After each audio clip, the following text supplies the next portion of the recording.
They thought they could keep me in, but I dug a tunnel this time. Hey everybody, today we're going to be making orange chicken. It's a delicious dish. It's low in calories, high in flavor, and easy to make. So when you're ready, I'm ready. If I'm ready, you should be ready. Let's go. We're going to start today first. We're going to make our rice. We have the insert for our rice maker, our rice cooker, and we're going to start with 2 cups of rice. So I'm going to put my first one in. There's 1, and there's 2. 2 cups of rice. Now, we want to clean our rice. You want to wash it before you use it. When washing your rice, you want to wash it in cold water. The best way to do it, just get in there, get your hand in there, slosh it around, and pour out the starch-filled water. You need to do this 2 or 3 times, and you see that your water will start running clear. We're going to do this one more time. You don't need a lot of water, you need just enough water to cover it while you're cleaning it.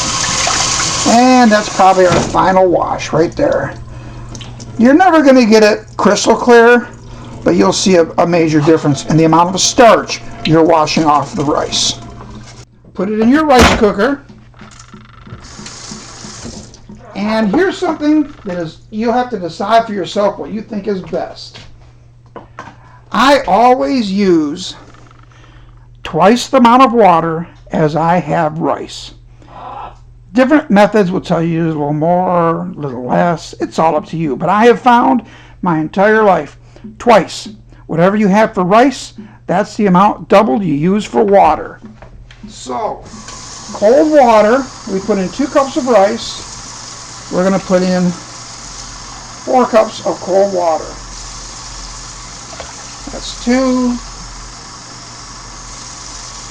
3, Cookie Monster. 4. Now, this is a great rice cooker. Everybody should have one. All you do is turn on the power, hit white rice, and it's going to finish for you. Now, before we begin, I have breasts today, chicken breasts. I highly recommend thighs. Always, thighs are more tender. They have more flavor. It's just a preference of mine. But this is a feel when you're cooking to use what you have at home. My wife had recently wanted something that required chicken breasts, and we had some left over, so that's what I'm going to use. Everything you do is going to be on the idea that you don't want to waste food. You can use what you have lying around. So we're going to start cutting it. We want this to be fat-free. So we're going to cut off the fat. And if you have a fat chicken mix, you can spend the time to really carve it down and get every little bit if you want. You can just get the fat out. This looks pretty good like that. All we're going to do now is cut into about 1/2 inch wide strips, maybe a little bit less. Because what we want to get is bite-sized pieces. When we bread this and cook it, it's going to get to be a much bigger piece. And that's about the size you want to have right there. Some are smaller, some are bigger. It's all fine. Take your breast, cut it down, and we're going to just build it up from there. Put it back on the plate, get the next one. And here we go. Probably going to fast forward now just to get you through this part.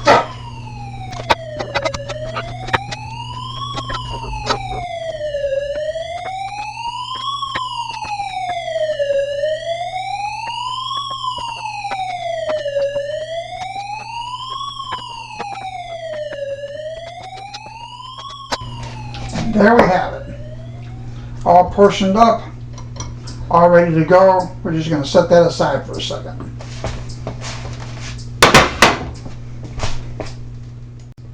And there we have it. We're going to use our sanitized water because we use chicken on our cutting board. Sanitizer, get that all cleaned up. We're going to wash our hands, wash our knife with sanitizer water, and we're going to get started on the sauce. For this next part, you have to decide yourself which order you want to do this in. You can make your sauce and then your chicken. You can batter fry your chicken, keep it warm, and then make your sauce. I want to make my sauce first so that it's hot, and after I batter fry my chicken, I can put the sauce right on it. Remember, our rice is already cooking. It should all be done close to the same time. So let's go ahead and we're going to start adding ingredients to make our sauce. All of the ingredients lists for everything you need for this recipe will be found at the bottom of this video in the descriptions. If you want a more in-depth description, go to CHEFKenDad.INFO and you can find all my dishes and all of their ingredients lists. So let's go make some sauce. Now if you watched any of my videos, you know I love cast iron.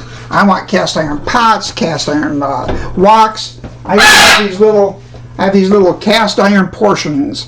I use this for making beef pot pies, chicken pot pies. They're great.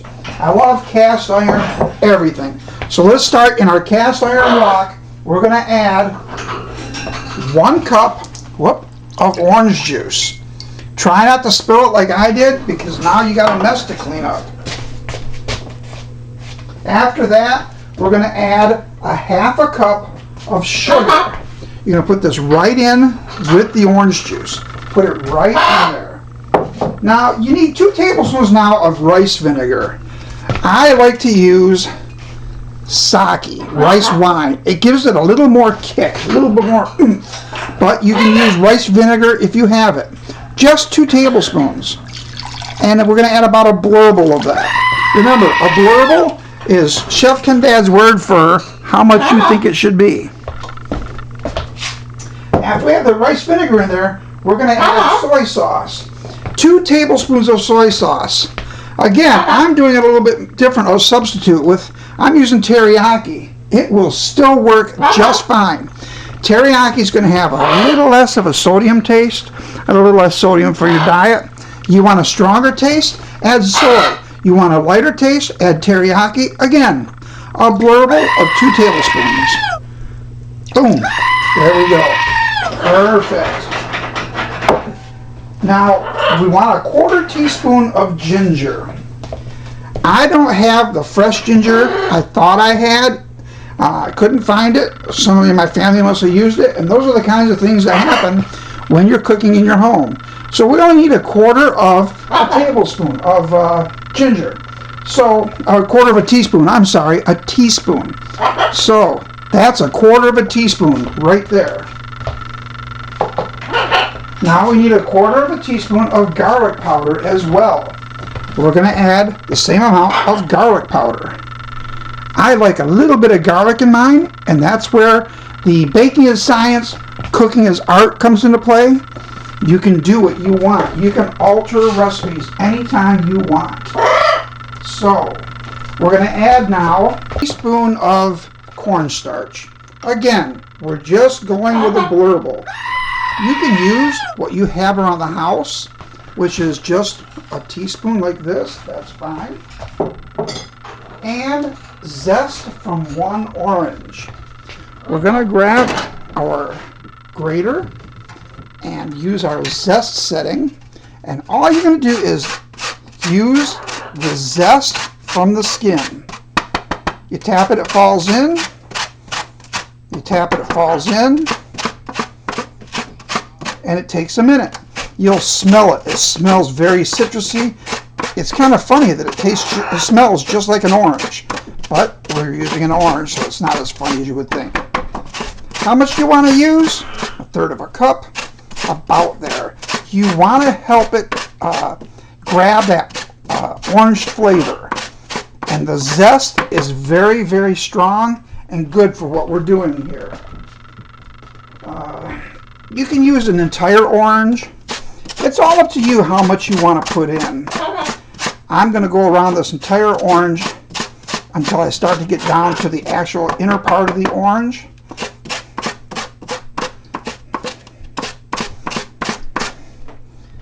Take the label off.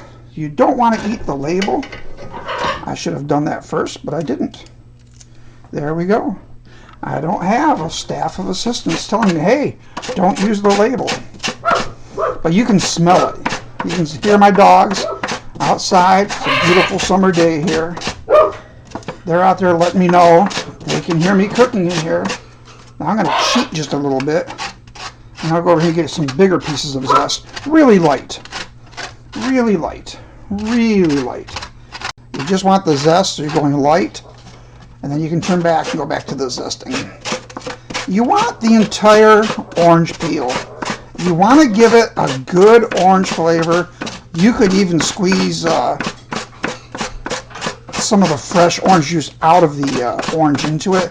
The zest gives it a type of flavor that holds longer and isn't as sweet, but still has that orangey taste of an orange.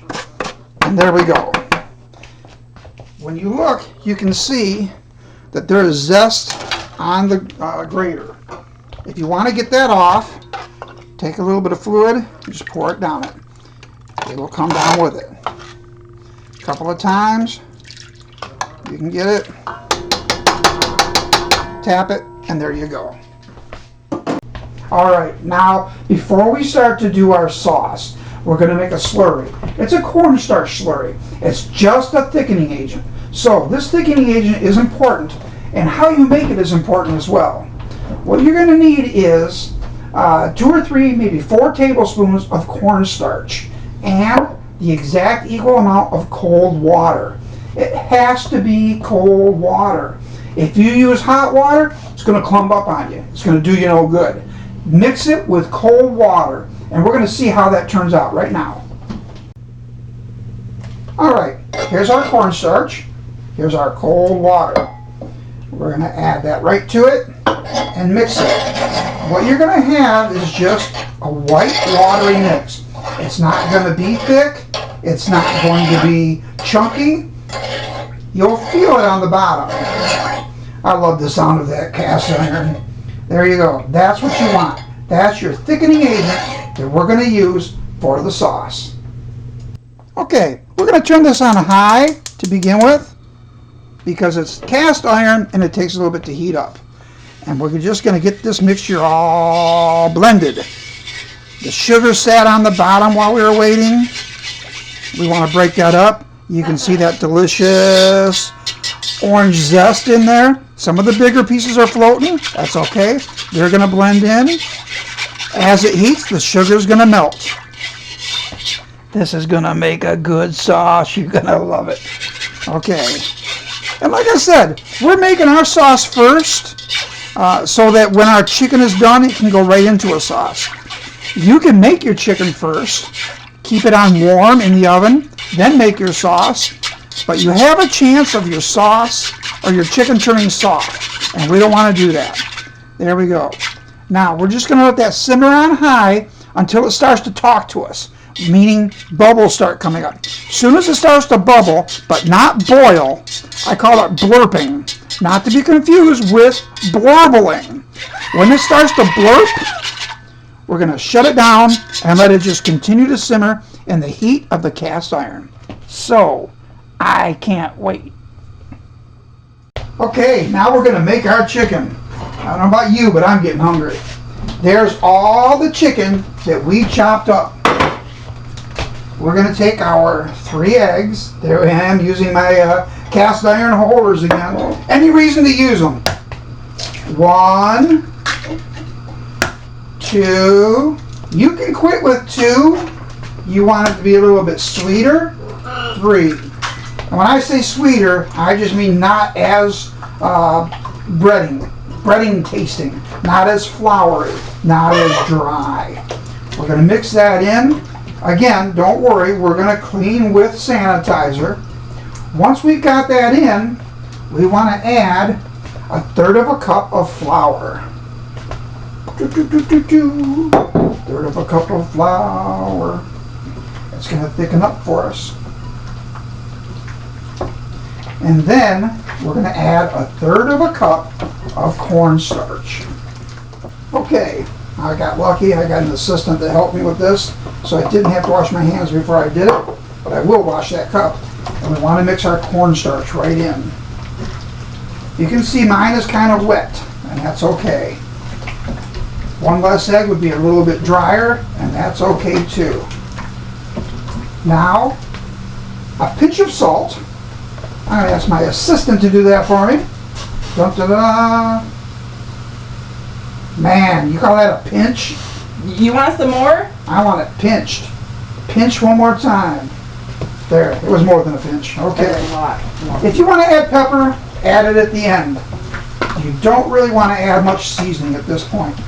If you want to use crushed red peppers, this would be the place to do it.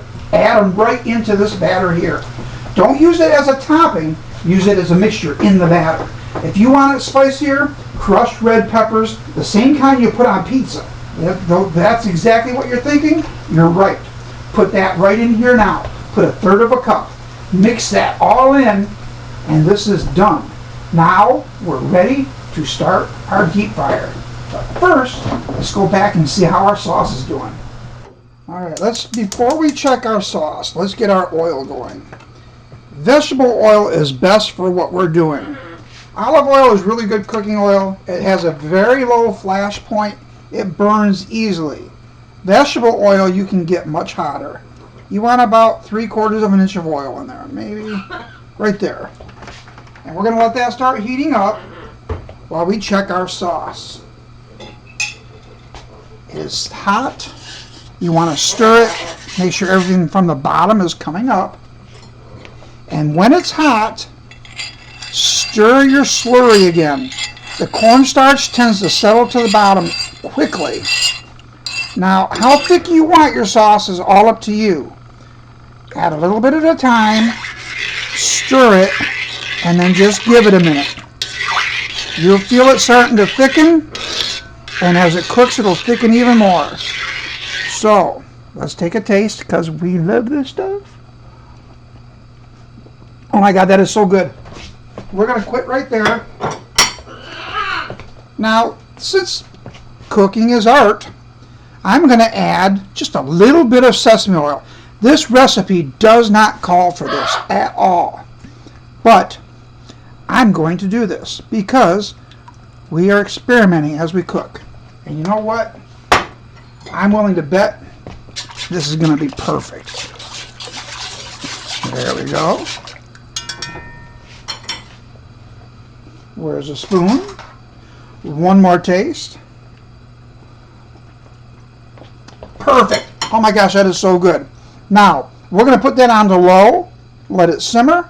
In the meantime, we're letting our oil heat up. You can use a thermometer. If you don't know what you're doing, then just let it heat to 350 degrees. That's the best temperature for deep frying anything in your home. All right, we'll be back when it's 350. All right, folks, it's taken about 12 minutes for the temperature to reach where we need it to be. Along the way, I cooked a piece at different temperatures lower, so you can see why you really want to wait till it reaches the proper temperature. Now, as we turn and look, you're going to see I used a thermometer. I got it up to 350 degrees. You're going to see the differences, and if you can get 350, that's what you want to go for. So let's go over here and cook some now. If you look on the thermometer, you can see it's at 350. So I'm going to adjust my temperature down just a little bit so we can keep that temperature there. We're going to put them in one piece at a time to give them time to cook and separate. You don't want one big chunk of chicken cooking in there. You can throw in more if you want. It's up to you. It's your dish. But I prefer to do one piece at a time. You'll notice sometimes when you're putting something in a deep fryer, the temperature will spike. And the reason the temperature suddenly jumps when it should actually be going down is the water and moisture that's being released from the chicken and from the batter. That water superheats immediately. And that's what that temperature is picking up. The thermometer says it's jumping to 400. The oil is not 400 degrees.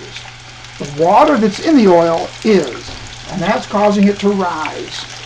So we're going to keep putting chicken in until we have it in there sizzling away. We're going to leave our temperature where we have it set. And that's enough right there. 3 to 4 minutes, however you like it. But you can see how quickly they get nice and brown and beautiful. So let that cook. We're going to watch it. And what you don't want to do, a lot of people make the mistake of lining something with paper towels. You don't want to do that. You don't want to catch the grease in paper towels because now your chicken is sitting in the grease of the paper towel. Get something the grease can drip through. And that's what I'll be stacking my chicken on. So here we go. I have a plate underneath to catch the oil. And I put it through.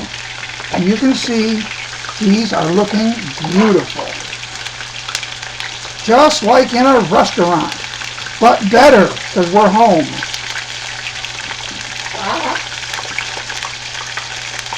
You can see how much are coming out good. There's our pieces. We'll go over those in a minute. The different temperatures and why we want to wait.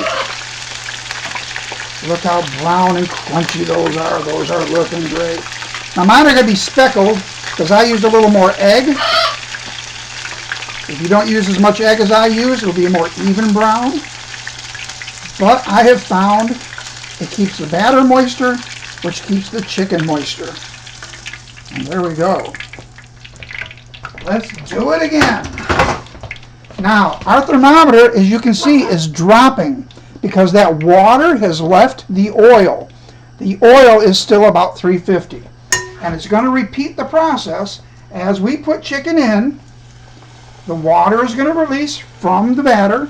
The water is going to release from the chicken, and it's going to cause that temperature to rise because it's the water that's hot. That's why it's best to leave your thermometer in so you can see what's going on. Don't freak out. That's normal. Recovery happens after the water has all cooked out. Then it cools down. You sometimes got to make it hotter. We're not cooking very much. We're not over abusing or overburdening our grease, our oil, our deep fryer. We're just letting it evenly cook. And this is a perfect blend right here of how to get your chicken looking and tasting perfect. Okay, now you can see this is a better view for you. How the batter is crisping up. It's browning. You can't see the temperature, but I'm going to tell you, the temperature spiked at 400 degrees. It's coming back down to 350 again. I'm going to adjust my heat up just a little bit to compensate for the temperature of the water leaving the pan. And I'm moving them, as you can see, because I want them to not stick together. These all stuck together, somebody's just going to have one big piece. But this is going to be some juicy, delicious chicken. And that's what you want. But you want them just moving around and floating in that pan. You can see them browning. You can turn them as much as you want. So we're just going to let those cook now. Like I said, it's about 3 minutes total time, and they will be perfect. And don't forget, I'm going to show you at the end how a piece of chicken looked when it was cooked at 150 degrees, 225, 275. When it's cooked too light, it doesn't come out correctly. All right. You can see all that nice brown. Look at the brown on these. That brown is coming up really nice. Let me see if I can make that easier for you to see. Maybe that's easier. You can see that brown. It's beautiful. And they're crispy. They're crunchy. That's what you want. All right. I'm going to take mine over to my drip pan.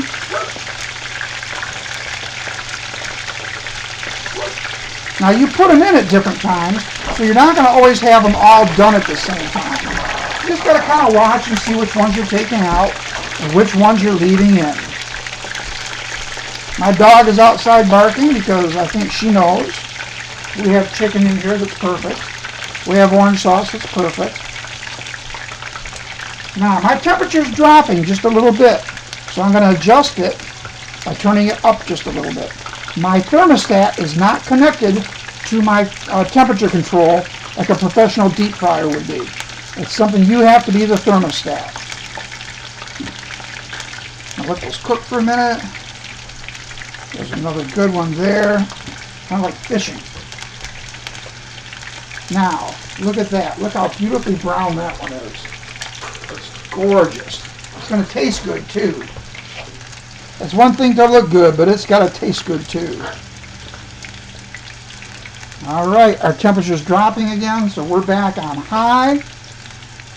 We're letting these cook. And now I'm going to stop talking for a while, maybe, so I can just cook. This is kind of tedious, but if you don't want one big clump of deep fried chicken, this is the best way to do it. In a professional setting in a restaurant, somewhere along the line, a machine did this one chunk at a time till they were par cooked, which is partially cooked. Then they were stopped, they were frozen, separate, so that they can just be put in, poured out of a bag, and separated in the deep fryer. That's all we need for now. We're going to let that cook. And we'll have one more batch to go after this. Okay, as I promised, I'm going to show you some different pieces of chicken that I cooked at different temperatures. The first one was at 150 degrees, second one 225 degrees, third one at 275. This one you can see is a little light. 150 degrees, it can't ever reach the 165 degree temperature. The second one, cooked at 225 degrees, is starting to get a little bit browner. It's a little bit crispier, but it's still undercooked. The third one can be deceiving. It's very close. It's 275 degrees. And the last one cooked at 350 degrees. 3 of them you can eat safely. 1 of them you cannot. And now look at this last one. You can tell by just looking at it. It's crispier, it's crunchier. Not quite as crispy and crunchy. A little less brown. And this one is unsafe. So let's cut them open and take a peek, and I can show you what they look like on the inside. This one cooked at 150 degrees. You can see the chicken's not even fully cooked. So that one you don't want to eat at all. This next one that was cooked at 225 degrees, it's good. It's safe. It's moist. The third one at 275 degrees, also moist, crispy, safe to eat. But this fourth one, cooked at a full 350, it's still moist, it's still tender, it's still looking good, and it's much crispier on the outside. It's going to hold that crispiness better when it's set inside of a fluid like an orange sauce or any kind of a sauce you want to put on top. So it's got a good barrier, a good crisp, a good taste. All right, you can see here I've done something a little tricky. Not really. Once I had everything cooked and crispy, I put everything back in the pan. It severely lowered the temperature. However, as it recovered, it made the first pieces crispier again. It's a double fry. French fries used to always be cooked this way in this country.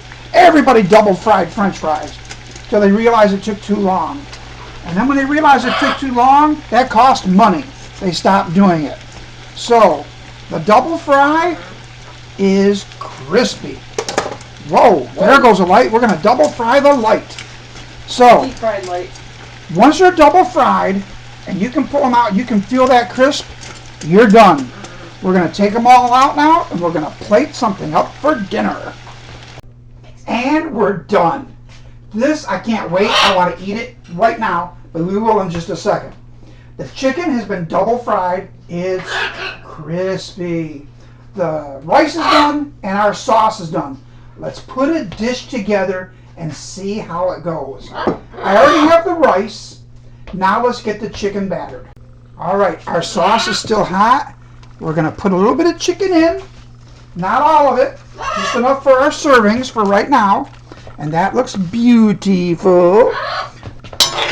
Mix that in with that orange sauce. Oh, it smells delicious.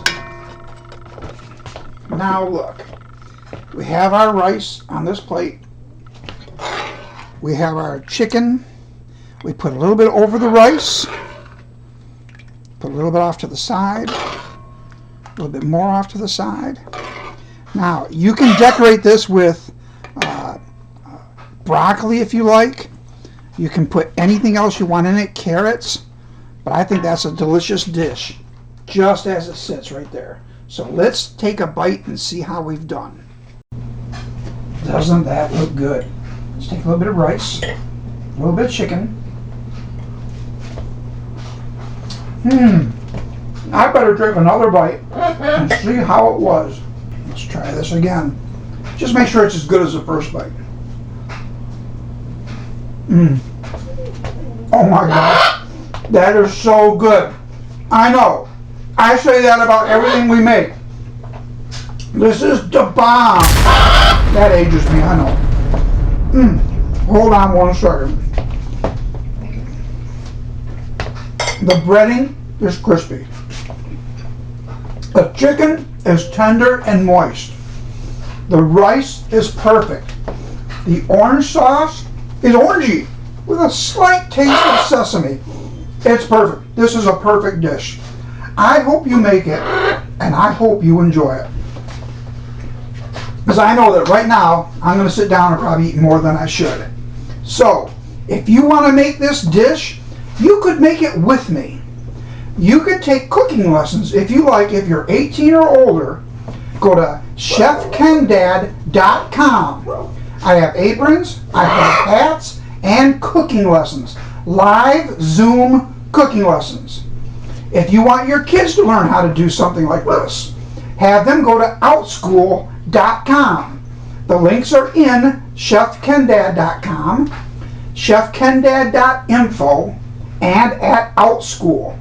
You can find me all over the web. So remember, CHEFKenDad.com, CHEFKenDad.INFO, CHEFKenDad at Outschool, and I have a friend that writes books at grantmeadows.info.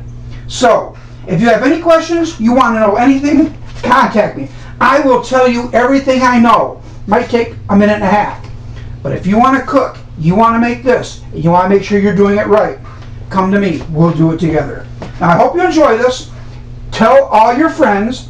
If you don't have any friends, just tell the people you know. And remember, this is Chef Ken Dad saying, you thought I was going to say baking is science, but cooking is art. I'm going to tell you, like and subscribe. That's the only way I can grow. Please like, please subscribe to this channel. It helps me. It'll help you if you want to learn to do this. And remember, baking is science, but cooking is art. This is Chef Ken Dad telling you, have a great night. Thanks.